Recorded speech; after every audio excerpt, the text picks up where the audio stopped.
Welcome to another episode of Growth Hacker TV. I'm Bronson Taylor, and today I have Daryl Hatton here with us. Daryl, thanks for coming on the program. Hey, really excited to be here. Yeah, absolutely. Now, Daryl, I was first introduced to you by Jeff at Meat Lab, and I'm glad we connected because you are currently the CEO of fundraiser.com, and that's fundrazr.com, and it's a site that's helping a lot of people, and it's making money in the process as far as I can tell. So let's start with that. Tell us a little bit about Fundraiser. How do you describe it to people? What is Fundraiser? Fundraiser is the fastest, easiest, and most effective way to raise money online for just about any kind of cause. It can be political, personal, charitable, even entrepreneurial. We've just got some really optimized social media technology that helps deliver the message about your campaign deeper into your social networks so you can reach more people and then you can raise more money. Okay, so it's crowdfunding, but with maybe a broader focus than the Indiegogos and the Kickstarters. You really allow, it seems like, more under the umbrella, right? Almost, it's a very, very broad platform for sure. Almost any kind of cause can raise money using us. Yeah. Now, what was the reason for actually creating this initially? Was it because you wanted to do things that Kickstarter wouldn't allow, or was there some other reason for this? Well, they were barely a blip at the same time we got started. I mean, we were back in the 2008 kind of time frame when I was thinking about what I needed to do for this company. And we actually started on a slightly different path. I was a coach of a lacrosse team, and I was trying to get my guys out to practice. Emailing them wasn't working. So I made a Facebook group, because that was early and hot in those days, and invited them out. Everybody showed up. And it begged the question, gee, I wonder if they'd pay their bills if I invited them on Facebook. And so we started the app to figure out if we could do fee collection and donation processing using Facebook. Along the way, the fee collection part of it didn't work quite as well. I had to listen to the customers, but the donation part took off. And that's how Fundraiser was born. Yeah, it's a true example of following the money. It's just seeing what works and going toward that and not being stuck with your initial idea because it's the initial idea. Well, but it's hard.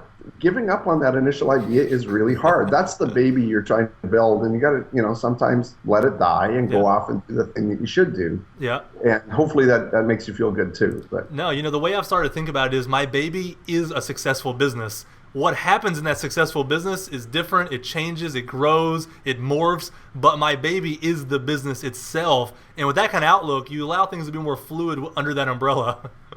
Yeah, and and somewhat counter to that is the idea that people go, well, isn't it wonderful you've created a business that's helping all these people? The stories that we get back from our customers about what they're doing and why they're funding it and the triumphs that they're having and some of that is really amazing. But we didn't set out to change the world, to create that. We set out to create a company.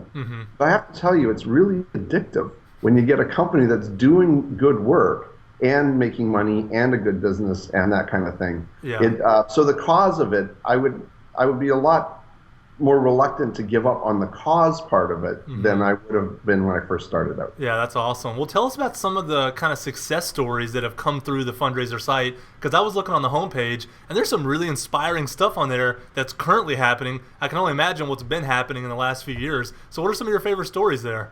Well, you're right. There's a story every day that's very, very interesting. But we've had a couple of really fun ones. Most people don't know that we have some celebrity customers. Julian Assange and Edward Snowden are raising money for their legal defense using Fundraiser. No kidding. And that was a story in itself, because in the beginning they were denied payment processing with PayPal. We're a very big partner with PayPal. And we had to get it cleared all the way up to the CEO level to help raise money for them. And to PayPal's credit, they looked at this and said, this isn't about WikiLeaks. This is about somebody trying to help themselves through a court case. You should be able to raise money for that. And so that's an example of one. One of the ones that's really inspiring from an entrepreneurial point of view is a group that called American Gut. And what they're doing is they're using crowdfunding to help them fund a research project in what goes on in your tummies of Americans and Canadians. Scary. And it is quite frightening.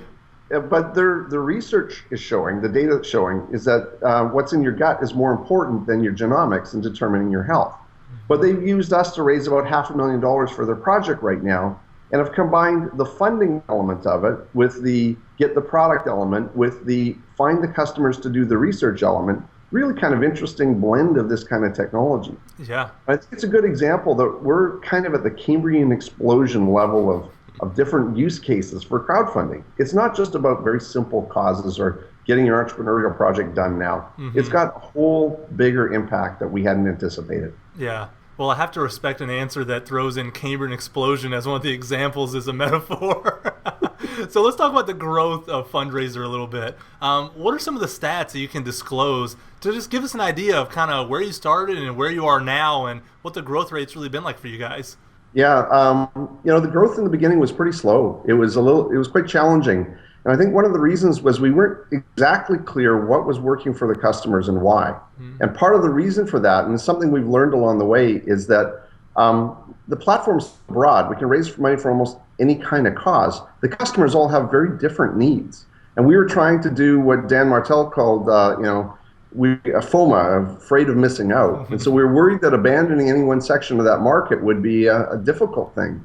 And it caused us a lot more grief than it should have been. But in the last couple of years, it started to really take off. We doubled last year, and we're on track to over double this year. We've grown over 25% in first quarter. So things are working well there. To give you an idea of scale, we've raised about $50 million for 40,000 campaigns so far since really when we launched the product in 2010. Yeah, that's awesome. Give us an example of kind of the FOMA, the fear of missing out. What was it that you guys were running after that finally you said, you know what, maybe we'll pick it up someday, but not today? Well, along the way, we looked at all these different groups. There's a ton of need in the world to raise money for almost anything. And trying to satisfy that very, very broad thing is a grand vision, but it's also really hard. And one of the things that we ran up against in doing that was the amount of capital that we were able to raise. We're friends and family startup funded. We're not, we don't have any VCs, any real significant angels in. So I'm fighting now in a war against companies that have $50 million of funding with my $750,000 pea shooter. It's not a fair gunfight. And so we have to be creative. We have to be a little more focused, and that's been a real challenge to get that. I think there's such an insight there for entrepreneurs is that, in business, one of the things that's going to decide your fate maybe as much as anything else is what are you going to focus on and what are you going to exclude? So I love that you brought that up. Now let me ask you about the first few customers, because that's always a huge hurdle, because I think about one of the appeals of going to something like Kickstarter, and I keep using them because it's the common known example of crowdfunding. But if you go to Kickstarter now, they almost have distribution built in. They got so many people coming to their site, looking around. They might, happen upon your thing. They might, buy your thing or whatever. How do you get started when it's a two-sided market and day one you have zero traffic and you have zero supply? There's nothing happening. What is the incentive for somebody to come on day one and start trying to raise money with you guys? How'd you get over that initial hurdle? Well, that is one of the biggest challenges that a lot of the crowdfunding platforms have. And Kickstarter is one of the very few, of all the 1,000 that are out there, one of the very few that has a community around it that they've been able to curate. We had a different tack to get us started. The original version of Fundraiser, the one that we're shipping now, was actually co-developed with PayPal. And what had happened was they were trying to get their widgets to work on Facebook, and they were having great difficulty with that. They looked at us and said, well, you guys are nimble, and why don't you help us build this? We'll help you develop it, we'll help you market it, you get to keep all the IP, and you can keep any of the money that you raise over above our fees. With any questions? Like, well, where's the hidden camera? Is the question. And but the basic thing is that, so the first few customers were directed to us by our major partner. And it's a lovely way to get started because we turned the site on and we had a customer in the first few minutes. And the way it went. And it's an unnatural advantage. But I think there's a lesson in that, is that we don't always have to just do the splash in the world about how to bring customers to us. There are people and companies in our networks and partners, our business partners and others, that might be able to direct traffic to us in that initial phase to help get the community going. Because one of the things about crowdfunding and so many other apps now is that it can be much more viral distribution. You can get people learning about it by learning from the customers that you already have and how they're using it. Yeah, I really like that because I think about Growth Hacker TV, and early on we had some partnerships that got us really jump-started. We did a partnership with Ryan Holiday and Penguin Press, so we ended up in the back of their books and things like that. and that gave us enough kind of initial users that then the momentum starts, and then it takes on a life of its own. But that those initial first partnerships were really key, and I think as a growth hacker, we think biz dev partnership. Let's go do something with more pay per click, more pure marketing, something different. But sometimes biz dev is an incredible way just to get things off the ground, isn't it? It is, and the biggest thing is to help remember that you need to solve the problem for your business partner. And so the problem for PayPal was they were having this issue where they couldn't even get it to work. They needed a solution for their customers, so it was a natural fit. Yeah. Where as opposed to trying to take something to a company that's already established that really doesn't have any pain, and you're saying, well, be my partner and help me do this. There's no interest. But it really gets back down to who's your customer in that case. Yeah. For the early days, our customers were temporarily our partner. Yeah, no, it makes sense. Now, after that initial partnership, you guys have grown a lot since then. Over the few years after that, what has been kind of the primary strategy to get more people putting their campaigns on there, to get more people finding campaigns? What's kind of the thing that you could give up everything else, but you wouldn't give that up? Well, I think it's a little bit. It's been challenging. We've had some hard times getting this kind of stuff to work for us. But one of the things that we've done is our campaigns are our best advertising source for us. If someone uses the campaign, they're sharing it, to all of their friends. And if you do the math, we're sometimes getting in front of 1,000 people, 2,000 people through each campaign. If the customers are satisfied with what they're doing and they're excited about what they're doing, there's a natural enrollment comes. So the majority of our customers have actually come through that kind of referral activity, it appears. Sometimes it's really hard to track. We get a lot more people searching for fundraiser.com than ever should be happening. But they come directly to us. And we think a lot of it's come through people noticing the campaign that their friends are running. We try and enroll them in the campaign itself, but they just naturally come directly to us. And so that's probably a function of press, but it's also a function of word of mouth and referral. Yeah. It reminds me a lot of what Kevin from Eventbrite said. I interviewed him, and he said the same thing, that it's when somebody has an event, they promote it, and instantly now new people know about Eventbrite. And so it kind of, it's the snake eats itself. It keeps going on and on. And there's a really good piece of that comes out of that in terms of social media, is that if our path to greater success led us to one of our technological advantages, the more and deeper we can share in social media and make our campaigns much more visible on Facebook particularly, the more it helps us enroll new customers. So it has the double benefit of helping our customer and helping us find new customers. Yeah. What have you guys learned about really making sure that campaigns show up the right way on social media? Have you found things that get higher click-through rates? What are some of the tricks that you guys know that you can share with us there? Well, there's a few I won't, but all right. And because it's hard, and it's also evolving daily. We said one of our core competencies in working in social media is learning how to tap dance on quicksand, because it's constantly changing. That's right. And Facebook especially. I mean, getting the stuff showing in the news feed is difficult, and has become difficult for brands all over the world as Facebook's trying to optimize their revenue and that kind of thing. Sure. But one of the big parts about that is that a share in social media, a share is almost worth nothing. Like a like is not worth something unless somebody comments on it. So how do you get people to interact with the content around a crowdfunding campaign? It's not just about sharing the campaign. It might be sharing the photo updates. It might be sharing the video update that somebody makes. It might be sharing when someone acquires a perk. I mean, putting a photo of the perk out in the news feed and saying that someone has acquired it helps to drive a lot more traffic to that than just a text link share with the campaign. Okay. So, we're one of the few platforms that have photo perks, photo rewards in your campaigns. And it's because those photos are much more visible on social media and they get shared more frequently. Yeah. So examples like that of trying to use the best of social media content management to drive a campaign. So image over text, and then with either of them really going for comments. Now, why do comments make it so much more valuable? Does the Facebook algorithm see, there's comments, let's bump that up in the news feeds, or what happens there? Well, exactly. It's the investment that the user has in that comment. You make a comment, that's a lot more activity than clicking like. And so they know when they value that higher. And then in the same way, if your friends will interact with that post in any way, it starts bumping up in the EdgeRank algorithm and they can become much more visible. I gotcha. a share by itself off of a campaign is almost invisible. You have to hope that somebody sees the first one, and if they interact with it, then you get kind of some guaranteed distribution. But if you don't, it dies right away. I think so often we overestimate how valuable social media is. We think that retweets matter. I mean, I've gotten hundreds of retweets on something and almost no traffic from it. I mean, that's the reality of the world we're in right now, because people retweet as just a habit, not because anybody's actually reading or caring, and people like as a habit on Facebook, not because they care about the campaign or whatever's going on. And so I think you're right. I think getting a deeper interaction is the equivalent of a like or a retweet 4 years ago. And in 4 more years, a comment's going to be useless, and it's going to be some other thing that's going to happen for Facebook to know in the algorithm that it matters. So we have to, like you said, tap dancing on quicksand. It's always learning what matters.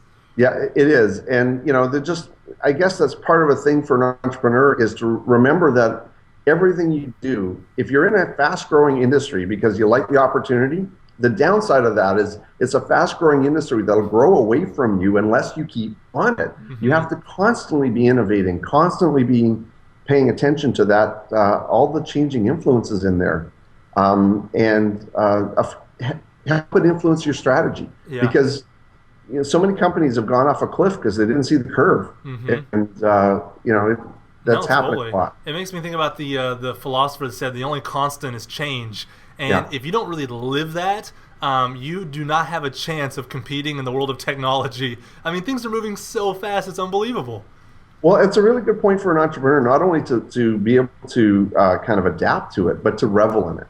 It's the opportunity that keeps giving you opportunities to grow and expand over other people. Yeah. So, I mean, those challenges are exactly why you can be successful if you trust yourself to overcome them. Yeah, and it reminds me of what you said about FOMO, because when you get to where you like the change, you see so many opportunities because you're like, okay, this is lining up and that's lining up, which means there's this wide opening for somebody to do X, Y, and Z, but you're not there, so you have to divert attention or just let somebody else have the opportunity. And you have to, that's a lot of what I do every day, is just decide what opportunities am I going to take and which ones am I just going to ignore even though I know they're wide open. Yeah. Well, each one of those is pain. That's a pain that needs to be solved for somebody. Mm-hmm. And those pains are energy, and you're essentially fueling your business on the constant churn of energy that makes things happen. It's a little holistic, but it's very, very practical when you take a look at it in the end. Yeah.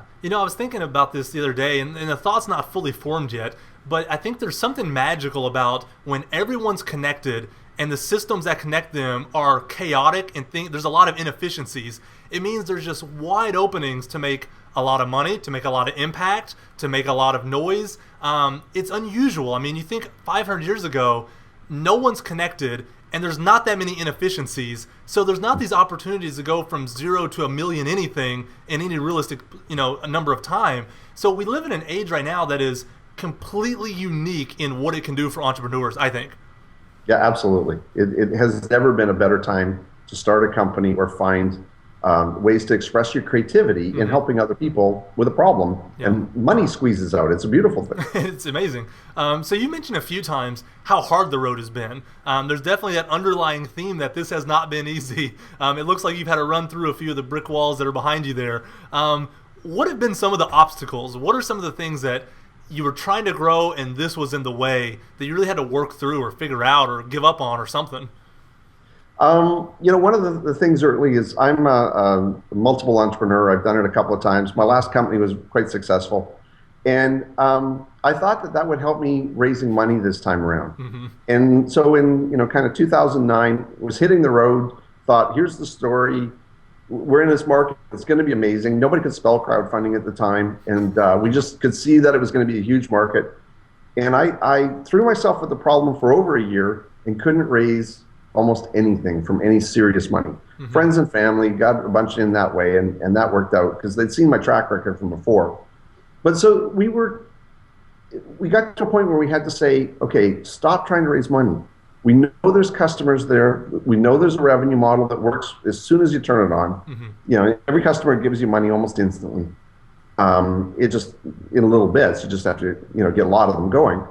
So we decided that if we didn't stop trying to raise money, we were going to lose the company. And that's a really hard decision because it's the dream of growing bigger, and realizing that if it's going to happen, we really have to put our nose down and work really, really hard and try not to run out of runway. And we did that. And funny enough, the day I stopped raising money, within a couple of days, our sales started to come because we started to focus again on that. And we had a near-death experience, but we got through it. And so, it's hard, but it takes the courage to believe in what you're doing and to believe that even though you don't know what's going to go wrong, you can get away with it. You called it gritty the other day, and I think that's really valuable terms. You're going to fight through the dirt. You're going to fight through the mess. And on the other side, you look like a hero, and it looks like it was easy, but you know how much, where the scars are, and you're just trying to show them too often in public. You know what I think so much, and I think about my own life, the times where I've thought about seeking money and the times I thought, no, there's a market and I can achieve whatever the solution is to their pain.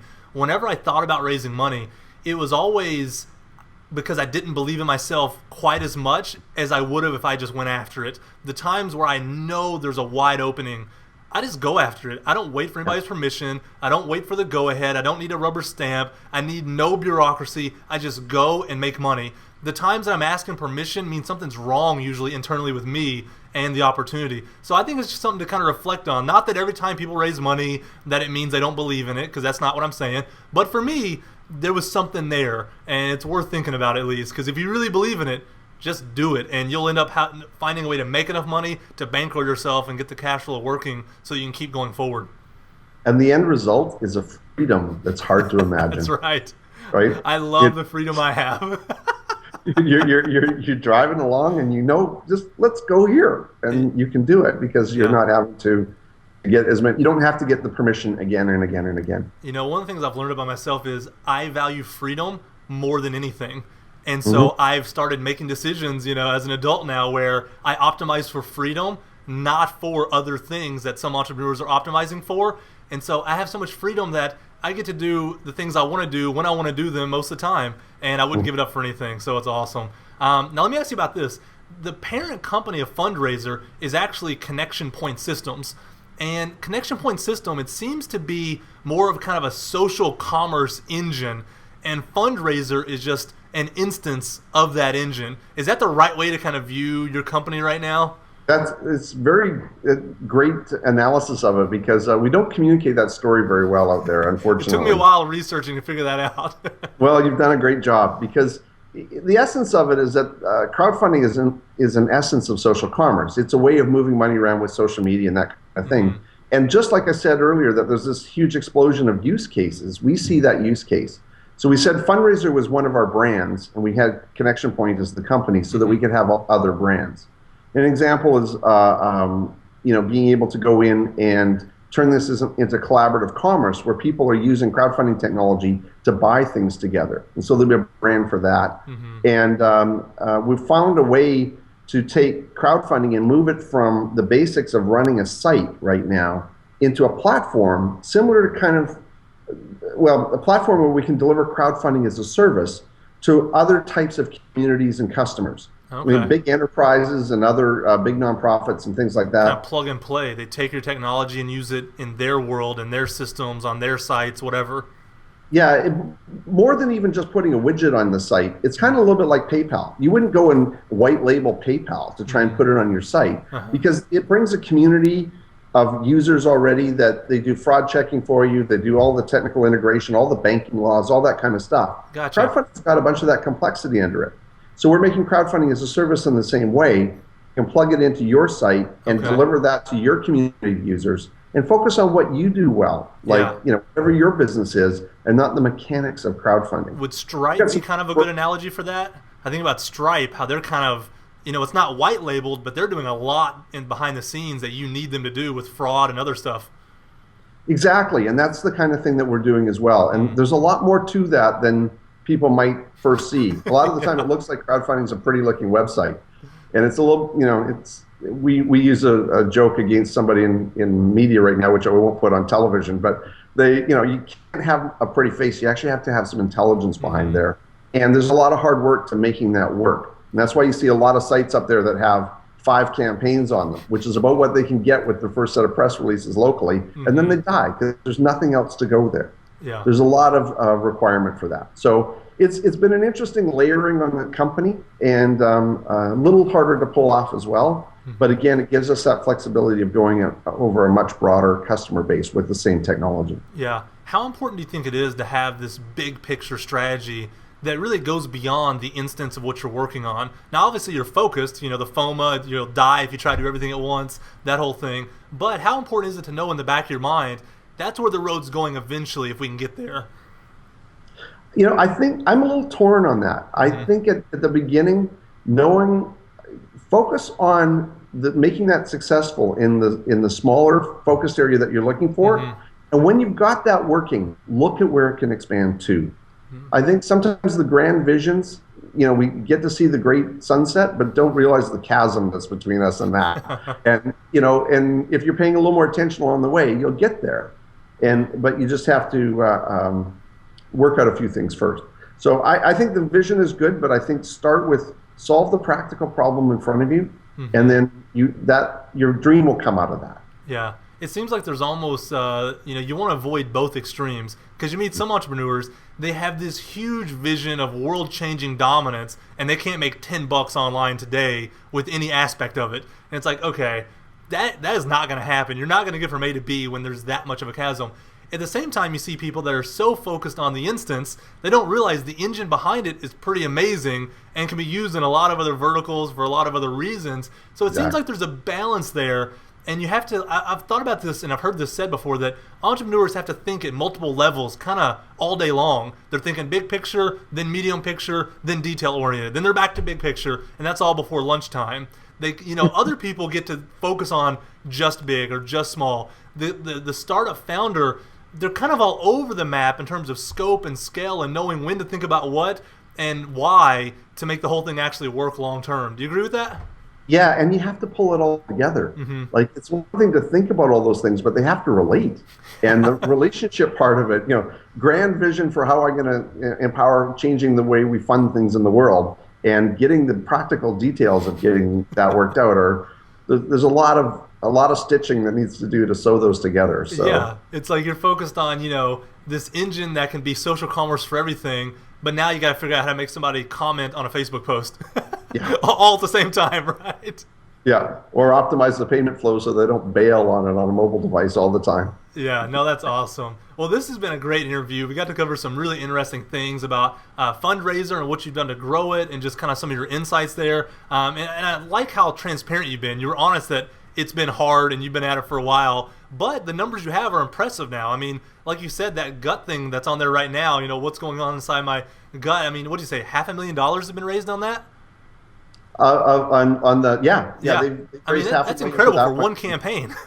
Yeah, one campaign. That's current. So, I mean, you've gotten some real results, but it's taken some while. Let me ask you one final question here, and it's the way I end every interview, so you can kind of take it any direction you want. But what's the best advice you have for any startup that's trying to grow, based on maybe past companies, this company, whatever comes to mind?